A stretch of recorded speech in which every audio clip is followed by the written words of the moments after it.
नमस्ते। आज हम अध्ययन करेंगे मनु के प्रशासनिक प्रणाली पर विचार। प्रमुख शासकीय प्राधिकारी व निकाय। मनु ने संपूर्ण शासन का केंद्र राजा को स्वीकार किया है। साथ ही शासन व्यवस्था में मंत्रियों, सचिवों, अध्यक्षों आदि को महत्वपूर्ण स्थान प्रदान किया है। यद्यपि मनु ने कौटिल्य की भांति प्रशासनिक व्यवस्था का व्यवस्थित रूप से निरूपण नहीं किया है, तथापि मनु ने राजा को परामर्श दिया है कि वह राज्य कार्य को सुचारू रूप से चलाए जाने के लिए उपयुक्त संख्या में आलस्य रहित उत्साही व्यक्तियों को अध्यक्ष पद पर नियुक्त करे। इन अध्यक्षों को मनु ने शासन के विभिन्न विभागों के शीर्ष अधिकारी के रूप में चित्रित किया है। मनु स्मृति में परिषद का उल्लेख भी किया गया है। परिषद को ऐसे विद्वान व्यक्तियों की सभा माना गया है जो 3 वेदों के ज्ञाता हो। यह अपेक्षा की गई है कि इन विद्वानों व्यक्तियों को राज्य में कानून निर्माण व नीति निर्धारण संबंधी कार्यों में भाग लेना चाहिए। मनु स्मृति में सेना को शासन के अन्य महत्वपूर्ण अंग के रूप में चित्रित किया गया है एवं इसे सेनापति के अधीन माना गया है। मनु ने राजा को राज्य में शुद्ध अंतःकरण वाले, चेष्टाओं को जानने वाले, कुलीन, अच्छी स्मरण शक्ति वाले एवं देश काल को समझने वाले व्यक्ति को दूत का पद प्रदान करने का परामर्श दिया है। प्रशासनिक व्यवस्था में प्रत्यायोजन। मनु ने शासन की सर्वोच्च शक्ति राजा में निहित करते हुए भी प्रशासनिक व्यवस्था में प्रत्यायोजन को आवश्यक माना है। मनु स्मृति में स्वीकार किया गया है कि राजा पर कार्यभार अधिक होता है, अतः उसे अपने कार्यों का विभाजन मंत्रियों, सचिवों, अध्यक्षों एवं अन्य प्रशासकीय अधिकारियों में कर देना चाहिए। इसी प्रकार मनु ने शासन के एक प्रमुख अंग सेना की गतिविधियों को नियंत्रण व अधीक्षण का कार्य स्वतंत्र रूप से सेनापति को सौंप दिया जाना उपयुक्त माना है। प्रादेशिक प्रशासन के संबंध में मनु ने प्रत्यायोजन की अवधारणा का अत्यंत समृद्ध रूप में विवेचन किया है। ग्रंथ में स्वीकार किया गया है कि राज्य में शक्ति का विकेंद्रीकरण किया जाना चाहिए एवं प्रजा में स्वशासन की प्रवृत्ति होनी चाहिए। प्रादेशिक व स्थानीय प्रशासन। मनु स्मृति में राज्य के शासन को 2 भागों पूर्व एवं राष्ट्र में विभाजित किया गया है। मनु का मत है कि वृक्ष, घास, जल आदि से युक्त ऐसे भूभाग पर जहाँ विद्वान एवं वीर पुरुष निवास करते हों, पुर अथवा नगर की स्थापना की जानी चाहिए। शासन व्यवस्था में सुचारू रूप से संचालन एवं व्यवस्थित संगठन के लिए मनु ने राष्ट्र के शासन को विभिन्न स्तरों पर विभाजित किया जाना उपयुक्त माना है। मनु ने शासन की सबसे छोटी इकाई ग्राम को माना है एवं क्रमशः 10 ग्राम, 20 ग्राम, 100 ग्राम, 1000 ग्रामों के उत्तरोत्तर संगठनों की व्यवस्था की है। प्रशासन की इन इकाइयों के लिए मनु ने पृथक पृथक अधिकारी को उत्तरदायी बनाया है। प्रत्येक ग्राम के प्रशासन के लिए उत्तरदायी अधिकारी को मनु ने रक्षक कहा है। इसका कार्य प्रजा से कर वसूल करना और उच्च अधिकारी तक पहुंचाना व ग्राम में शांति एवं व्यवस्था बनाए रखना माना गया है। प्रत्येक संगठन के अधिकारी को उच्च संगठन के अधिकारी के प्रति उत्तरदायी माना गया है।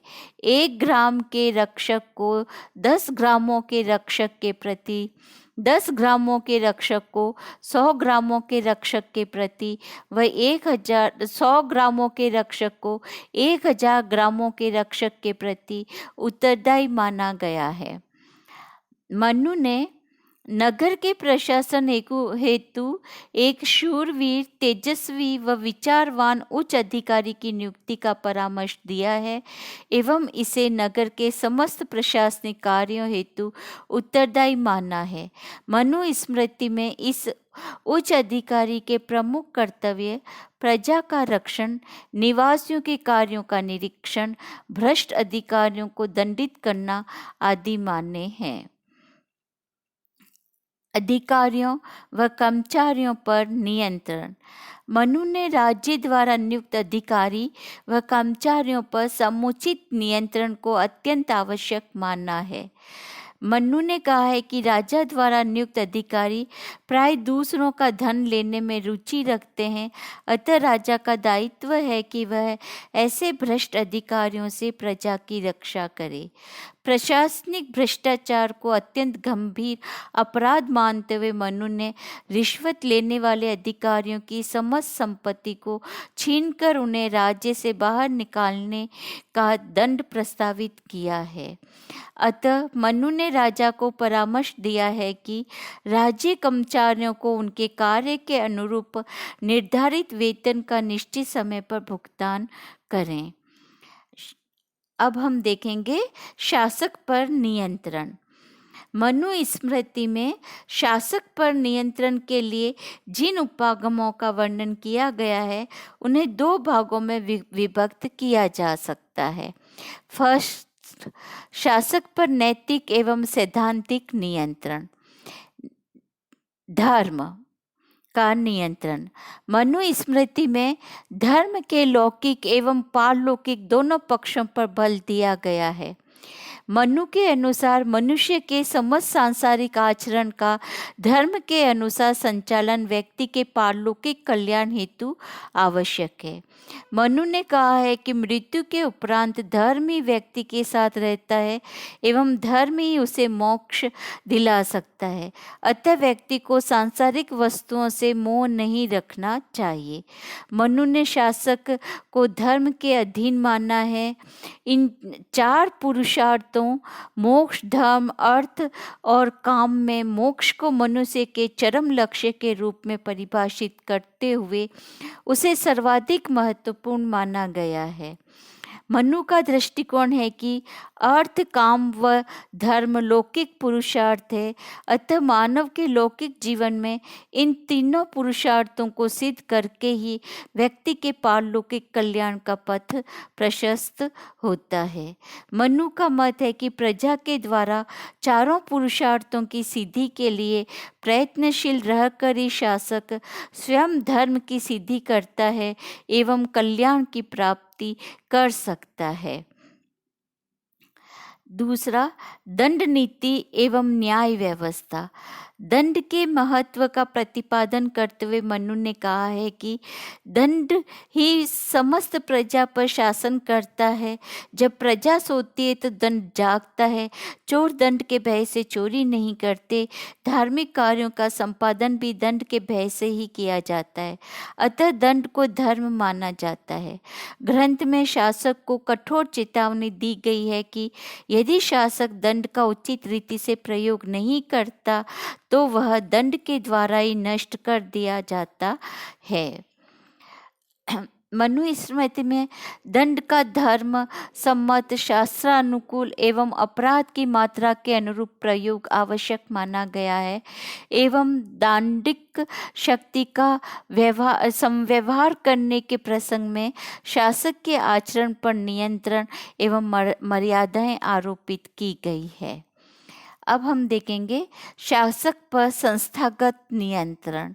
मनु स्मृति में शासक के लिए मंत्रियों एवं अन्य शासकीय अभिकरणों से मंत्रणा करना अत्यावश्यक माना गया है। मंत्रणा की अनिवार्यता के माध्यम से मनु ने शासक के अधिकारों को प्रतिबंधित किया है। मनु की मान्यता है कि शासन की शक्तियों एवं कर्तव्यों के विकेंद्रीकरण के माध्यम से शासक की निरंकुशता एवं स्वेच्छाचारिता पर प्रभावी अंकुश रखा जा सकता है। कर व्यवस्था के संबंध में भी मनु स्मृति में निश्चित प्रणाली एवं नियमों का प्रतिपादन किया गया है। इन नियमों की अवहेलना करने पर राजा के अस्तित्व का बना रहना ही संदिग्ध माना गया है। मनु ने शासक को अनेक प्रकार के नियंत्रणों के अधीन रखा है, किंतु उन्होंने शासक के आचरण पर प्रजा का प्रभावी नियंत्रण स्थापित नहीं किया है।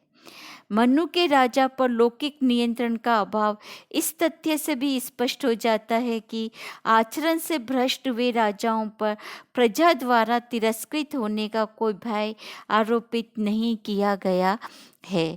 यदि कोई राजा धर्म का उल्लंघन करता है, अपने कर्तव्य के पालन में निष्क्रियता बरतता है अथवा अपनी शक्ति का अन्यायपूर्वक उपयोग करता है, तो ये परिस्थितियां भी मनु के अनुसार प्रजा को राज्य के विरुद्ध विद्रोह का अधिकार प्रदान नहीं करती।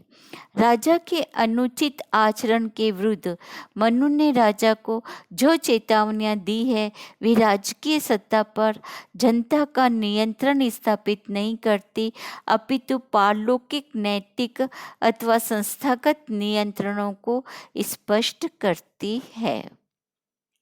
धन्यवाद।